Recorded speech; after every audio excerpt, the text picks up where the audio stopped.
बहुत बार लाइफ में हम लोग सोचते हैं ना कि ये करना है वो करना है, क्लियर समझ में नहीं आता कि करना है क्या है।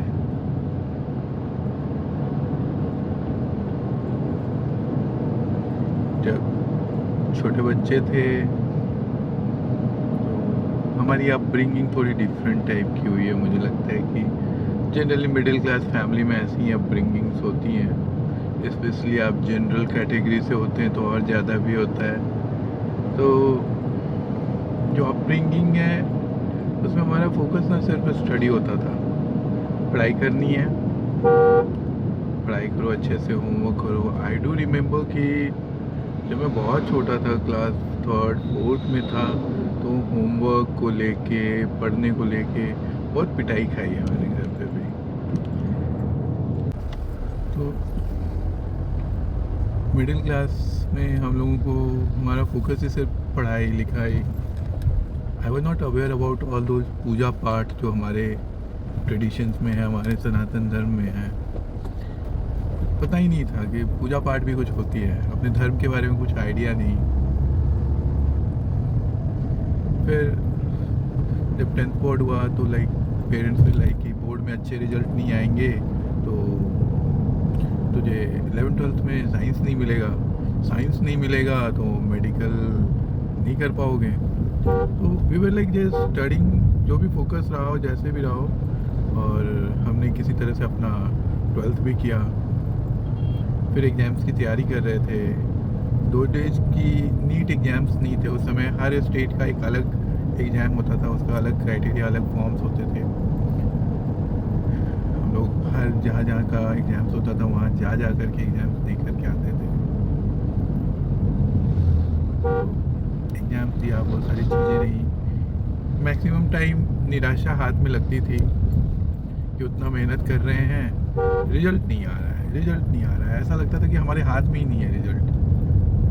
तो फिर किसी ने कहा कि जो हम लोग जो फोकस करते हैं कि रिजल्ट क्यों नहीं आ रहा है, तो हमारा फोकस क्या हो गया था कि एक बोलते ना रूटीन लाइफ बन गई थी कि पढ़ना है, मेडिकल की तैयारी करनी है। नहीं निकला तो फ्रस्ट्रेशन में रहते थे। फिर हमने मेडिकल की पढ़ाई की, वहाँ भी जब गए तो मैक्सिमम बच्चे वेल टू डू फैमिली से थे, दे were like rich people.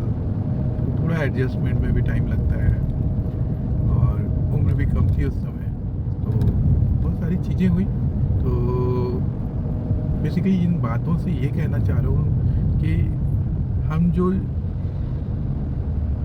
Hindu धर्म के जो युवा हैं, हमें अपने धर्म के बारे में कुछ भी नहीं बताया जाता है, कभी फोकस ही नहीं होता है। हमें मंदिर, मुझे नहीं पता कब गए होंगे। Happiness will continue non-stop. LIC हर पल आपके। कभी कभी सोचता हूँ कि दिल्ली छोड़ के कोई गलती तो नहीं हुई। दिल्ली में हमारा लाइक मेरी लाइफ का मैक्सिमम पार्ट दिल्ली में गुजरा है। जब दिल्ली छोड़ कर के यहाँ आ रहा था तो सोचा नहीं था कि यहाँ आ जाऊँगा, उसके बाद जा भी नहीं पाऊँगा। किस्मत कैसे यू टर्न लेती है आप सोचिए। आया यहाँ पे सिर्फ अपना जन्मदिन मनाने आया था मैं 2020 में। उसके बाद कोरोना आ गया और कोरोना के बाद मैं पैक हो गया। और जो हम लोग मिडिल क्लास वाले लोग होते हैं ना, इनके लिए फैमिली प्रायोरिटी होती है। और जिस तरह के संस्कार में रहे हैं वहाँ पे फैमिली, पेरेंट्स, ब्रदर, सिस्टर, ये फर्स्ट प्रायोरिटी होते हैं। पता नहीं, मैं सबकी नहीं जानता, बट मेरी लाइफ में यही था। यहीं रुक गए, फिर जॉब ज्वाइन की। जॉब नहीं करना था मुझे, मैंने 2017 में डिसाइड किया था कि मुझे जॉब करनी ही नहीं है। मैंने जॉब ज्वाइन किया, बहुत तरह की प्रॉब्लम्स आई, आप लोगों ने देखा भी। तो ऐसा नहीं कि पहली बार टूटा, पहले भी टूटा हूँ। तो लाइफ से एक लेसन लिया है कि जब आप गिर के उठते हो ना, तो कोई भी आपको फिर रोक नहीं सकता है।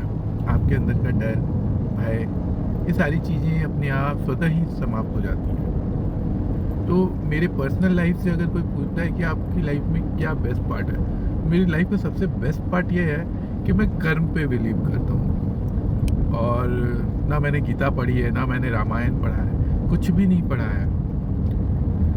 लेकिन जो मेरी इनर इंस्टिंक्ट है वो जो कहती है कि यार अगर आप अच्छे कर्म करते हो ना तो आपके साथ बुरा हो ही नहीं सकता है। उसी इनर इंस्टिंक्ट पे फॉलो करके मैं अपनी लाइफ चला रहा हूँ।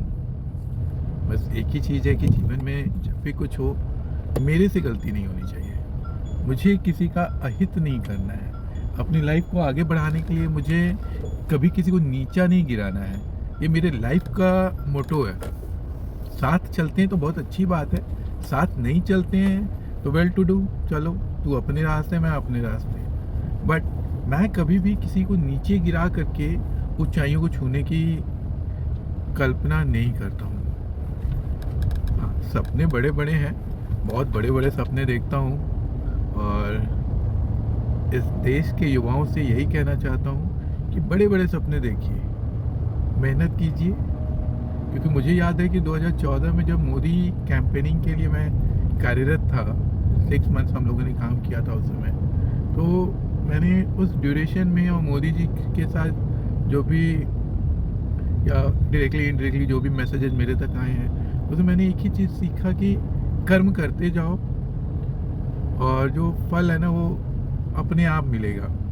क्योंकि मोदी जी की लाइफ से उनके जो मैसेजेस मुझे मिलते रहे थे उससे एक चीज़ समझ में आती थी कि बंदा कभी रुकता नहीं है। वो बंदे की एक प्लस बात ये है जो मैं अपने जीवन में भी लाया हूँ 2014 से, कि मैं समय बर्बाद नहीं करना चाहता हूँ। मैं अपने जीवन का एक एक पल ना अपनी उन्नति के लिए, अपने देश की उन्नति के लिए, अपने परिवार की उन्नति के लिए लगाना चाहता हूँ। मैं एक फ्यूचर देखता हूँ, एक फ्यूचर इमेजिन करता हूँ जिस फ्यूचर में जो चीज़ें मुझे चाहिए वो मुझे कैसे मिलेंगी, मैं उस पर फोकस करता हूँ। तो आइडियली जो मेरा ड्रीम है और प्रोबेबली कभी ना कभी अगर ईश्वर की कृपा होगी और मेरे कर्म अच्छे होंगे तो मुझे ज़रूर मिलेगा।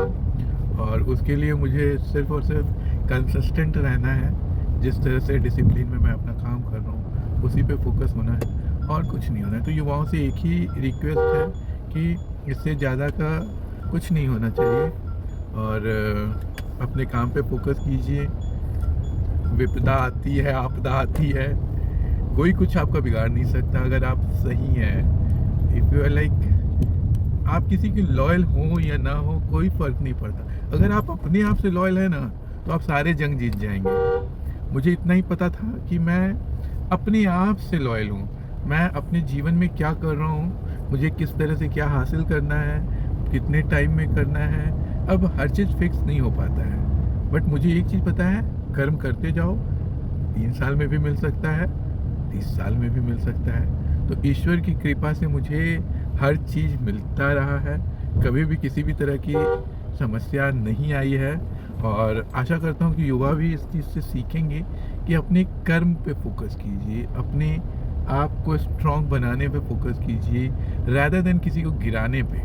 तो मेरा फोकस खुद को उठाना होता है, कभी भी किसी को गिराना नहीं होता है। तो आज अभी यही चलते चलते घर पहुँचते पहुँचते मैंने सोचा कि कुछ मैसेज अगर क्या दे सकता हूँ मैं अपने फ्रेंड्स को, अपने सोशल मीडिया के जो फ्रेंड्स हैं उनको क्या मैसेज दे सकता हूँ। मैं सोचा ये वीडियो बनाया जाए। भारत माता की जय। जय हिंद, जय भारत, जय सिया राम, राधे राधे, गुड नाइट, शुभ रात्रि।